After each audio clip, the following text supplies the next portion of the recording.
a lot of things are up in the air for the Miami Dolphins right now. But by tomorrow night, we'll have a lot better picture of what's about to happen. So let's get into this little extra bit of Jets Dolphins information before the game.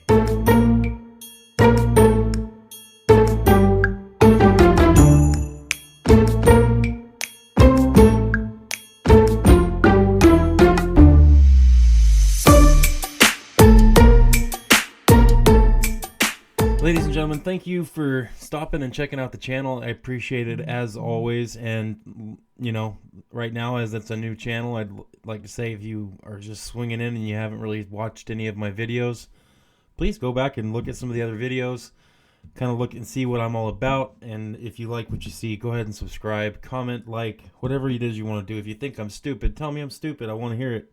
Just, say it as nicely as you can. Let's see. I made the Jets Week video earlier in the week, and kind of like I always do on a Monday or Tuesday. And now that it's Saturday, the full injury report has come out for the week. I wanted to make this video mainly to cover the injury report and maybe talk about a few things about the game coming up and kind of where we're at as Dolphins fans, where the Dolphins are at as a team, and kind of what we should be looking to do moving forward, what I hope we're looking to do. Fire Chris Greer. Somebody said something about firing Chris Greer. It wasn't me. I didn't do it. Chris Greer, please don't fire me. Don't blame me for everything like you like to do. I don't want to be your fall guy, So let's look at this injury report. And I don't want to say this like, let me knock on wood real quick. The Dolphins are getting healthy near the end of the season. Now, there's some caveats with that. I feel like if we lose this game against the Jets tomorrow, I think that if that happens, you're going to see a lot of our players go to injured reserve for whatever various reasons, since the season will be effectively over if we lose this game. Like I said, 10-7 is what we would have to finish to have a chance at making the playoffs. We have to win every game from here on out. If we lose a game, look for things to start happening. Let's talk about Cameron Goode and Bradley Chubb first. Cameron Goode and Bradley Chubb both got those huge knee injuries last year. They've been out forever, it seems like, and they recently have been activated off their 21 or out onto the 21 day practice window to be active again. There's been no setbacks according to Mike McDaniel in their recovery, and the first week of practice went well for both of them. That being said, I would not expect Bradley Chubb and Cameron Goode to play in this Jets game. However, if the Jets lose to the Dolphins in this game, if the Dolphins win, I'll bet you a Buffalo nickel we see Cameron Goode and Bradley Chubb playing against the Texans next week. If we lose, Bradley Chubb is not going to play this year. I'll bet you that is not going to happen if we lose. If we lose, we're out of the playoffs. There's no sense in having Bradley Chubb play. And I'm not really sure what's going to happen with Bradley Chubb at the end of this year. There's a chance he could stay. There's also a chance that we could end up letting him go. We'll see what happens there. If we do end up letting Bradley Chubb go in the offseason, it'll be a post-June 1st cut, which will save us the most amount of money. And I can't remember exactly what that number is. I don't want to lie to you. So we'll save all that for the time being, and we'll dig into all that if it becomes pertinent to do so. So for now, we have on our injury report, Calais Campbell, it's just rest for him. Teron Armstead, it's just rest for him. Teron Armstead does have a lot of injuries, mainly his knee injury. However, look for him to continue to play just like he always does, because that's the kind of guy that Teron Armstead is. He's a beast. He's a baller. He's a fighter. He's going to play. Calais Campbell, same with him. It's just rest for Calais Campbell. He is not injured. He's just getting his rest, and he'll be playing. Tyreek Hill, same deal. Full practice on Friday. He's going to be playing. Kendall Lamb in a conference said that he is going to play. So Now, he had a bad game against Green Bay. However, I would look for him to step up in this game and play a lot better. We'll see, though. Let's see. Anthony Walker with his hamstring injury. He's listed as questionable. He's going to play. Okay? Anthony Walker will be playing. Kendall Fuller is out of concussion protocol, and he is going to be playing this week against the Jets, which is awesome because Kendall Fuller and Jalen Ramsey play well together. They do. They're older, and they're not as great as they used to be. For whatever you want to say there, they're not perfect players, but they do play well when they're on each other on different sides of the ball or different sides of the field. So Kendall Fuller will be playing. Cameron Good, like I said, him Bradley Chubb, I wouldn't expect them to play. They are listed as questionable. Don't get your hopes up. Benito Jones will play because Benito Jones is a tank. He'll be in. Kader Kohu will be playing. Raheem Mostert will be playing. They're both listed as questionable. Don't read too much into that. Kader Kohu will be back, and Raheem Mostert will be playing this week as well. Jordan Poyer, he's going to be playing. Isaiah Wynn is going to be playing. Blake Ferguson is listed as questionable. I don't really know what to say there. I mean, first of all, he's the long snapper. Let's not freak out about Blake Ferguson. It would be nice to have him because he's a good long snapper, but he's listed as questionable. If he plays, great. If not, oh well. Alec Ingold will be in. So if you look at that injury report, there's only 2 people that are out, and we kind of know that was going to happen with Bradley Chubb and Cameron Good. So you look at our injury report, and there's really just those 2 guys on it. Everybody else is going to be playing. When's the last time in Week 14 for the Dolphins? When's the last time in a Week 14 that we've seen a team as healthy as that? I know we're an older team and we have our issues, and it's like I said, we're 5-7, so it's not like we're a lock to make the playoffs. But ladies and gentlemen, you should be encouraged. And like I said, we talk about the bad things, and I said that I'm going to talk about the good things as well. And you should be encouraged by the fact that our team is healthy for the most part. That's a big thing, especially at the end of the season, because like we're going to get into with the Jets and almost every other team in the NFL, nobody's healthy right now. Everybody's banged up. Detroit has 13 or 14 people on the IR? And they're still winning games. I'm not saying anything bad about Detroit there. But everybody's injured. Everybody's beat up this time of year.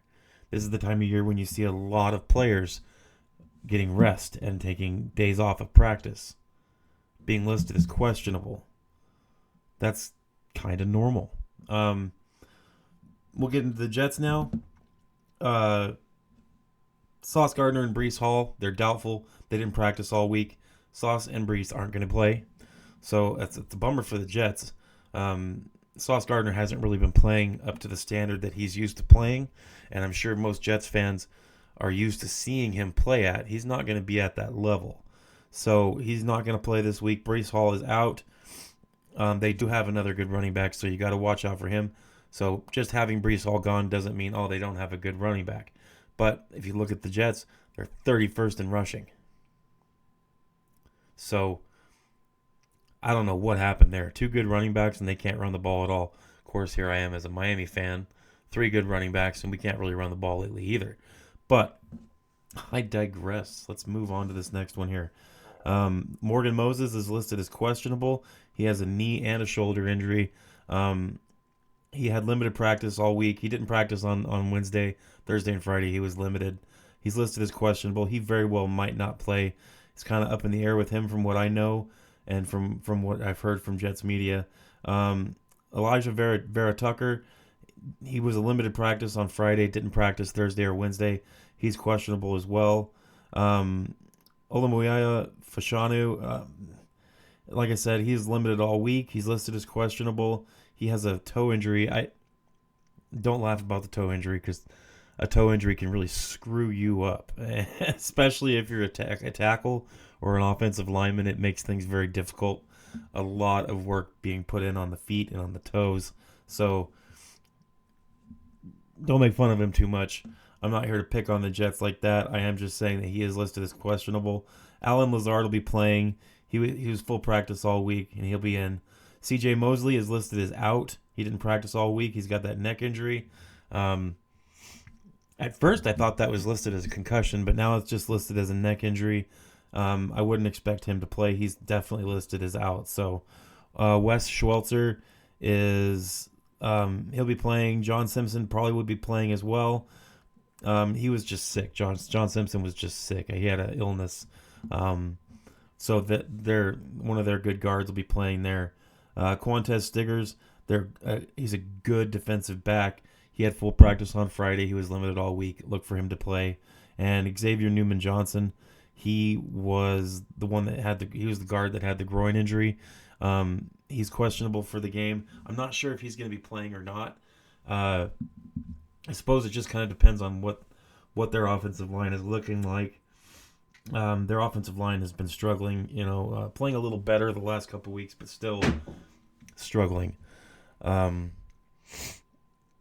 This game is important. It's not as important for the New York Jets. I mean, they're playing for pride, obviously, and you can't write off a team just because they don't have the playoffs to play for. Miami, like I said, we have to win every game, and we're on the outside looking in, so we need a little bit of help. We need some teams to lose. Chargers play the Chiefs in Arrowhead Stadium this week as well. As Dolphins fans, you should be watching that game and rooting for the Chiefs in that one. We want the Chiefs to win because we want the Chargers and Chargers and Broncos to take as many losses as possible. If we're not rooting for that, what kind of fans are we? If the Broncos lose 2 games out of their next 4 games and the Dolphins win out, the Dolphins win. The Dolphins are in the playoffs. If the Chargers lose 3 out of their next 4 games, they have a hard schedule, but I still think that's not going to happen. But if the Chargers do lose 3 out of their next 4 games and we win out, we're in the playoffs for them. Now, if a combination of those 2 things happen, we could very well see the 6th seed in the playoffs. If a few other teams like the Ravens and the Steelers lose a couple games or a few games, we could see up to the 5th seed. And I'm not saying anything like it's going to happen. I'm not that guy. I'm a realist, but I'm also hopeful. And like I said, I'm not the fan or the YouTuber that's going to be rooting for my team to lose games. I'm not going to root for tanking. I'm not going to be doing that. I'm rooting for our team to win every game. And I'm going to be talking about these games and these next few weeks of how, regardless of what happens, if we lose today, I'm still going to be talking about what we have to do to beat the Texans next week. Will it have playoff implications? No. We would need Denver to lose all their games or 3 out of 4 or whatever. I just don't see it happening. I don't see us making the playoffs at 9-8. I see us having a good chance to make the playoffs at 10-7. That involves winning every game. And can they do it? Yeah, they can do it. Will they do it? I don't know. I don't think that we'll win every game. I think we'll lose one. But I'm going to be rooting for not to happen. I'm going to be rooting for us to win every game. And once we're out of the playoffs, if that ends up happening, we'll be looking at it from more of an evaluational standpoint. Of course, I'll be talking about what to do for the Dolphins to win the next game and how they need to play to win the game. But I'm going to be talking a lot more about player evaluations and which ones I think that should be kept on the team, which ones I think maybe we should let go, because this year's going to be a little fluid. We're going to have things happening, I think, pretty quick as soon as the season's over, and I think that that's going to continue all through the offseason, and it's going to be nuts. Hopefully that involves the Dolphins getting a lot younger. We are the 2nd oldest team in the NFL right now, and it shows.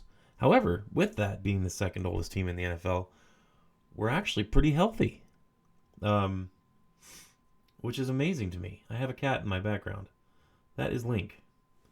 That is the little jerkwad Link. And he won't leave me alone today. Linky. What are you doing, kitty?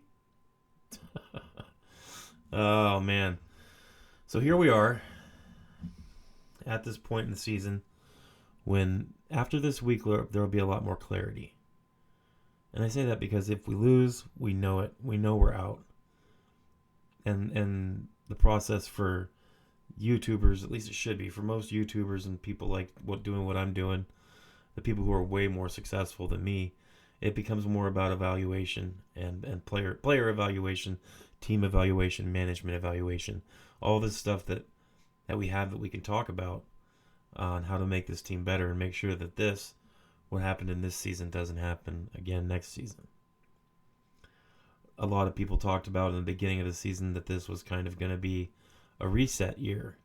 And, I mean, how many of us looked at that and listened to that and heard it and said, what are you talking about? This ain't going to be a reset year. Super Bowl or bust, baby. And here we are. Now, I don't think anybody anticipated, like, this level of what happened, but I know I didn't. I thought that this would be a different year. Tua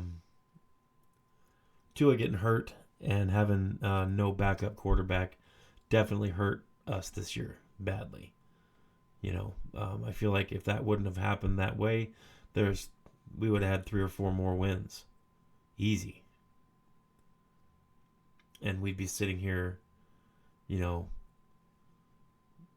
at 11-3 instead of 5-7.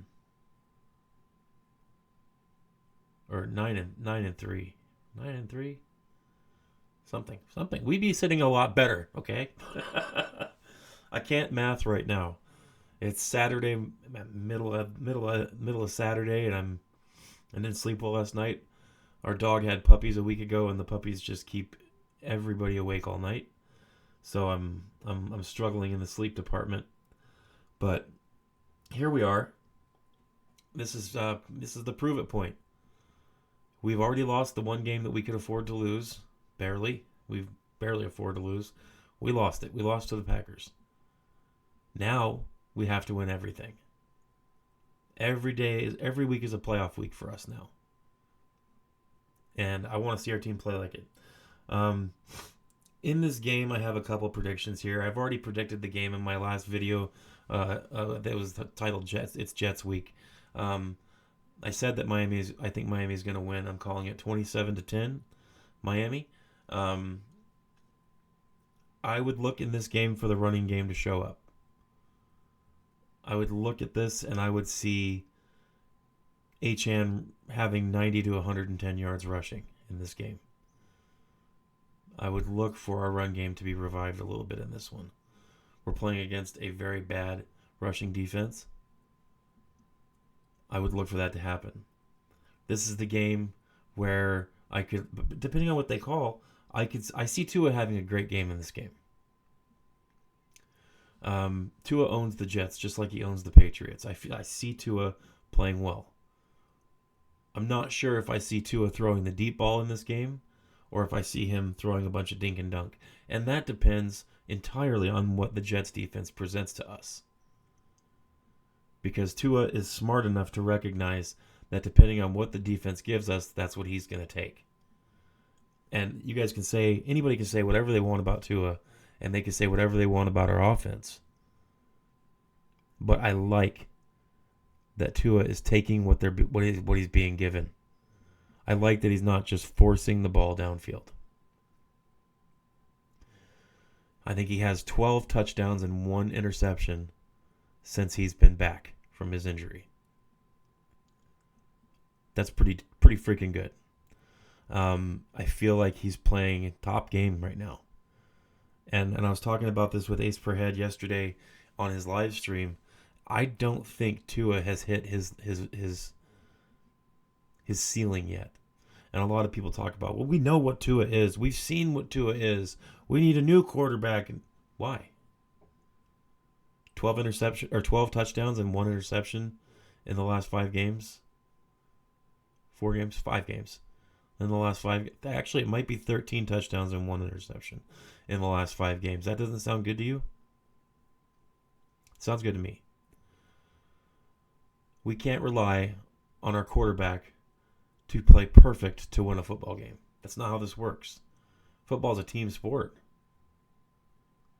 There's a lot of players around Tua that need to play better to give us a chance. So I would ask fans, I'm pleading with you. I'm not saying support Tua and say he's a god. I'm not saying that at all.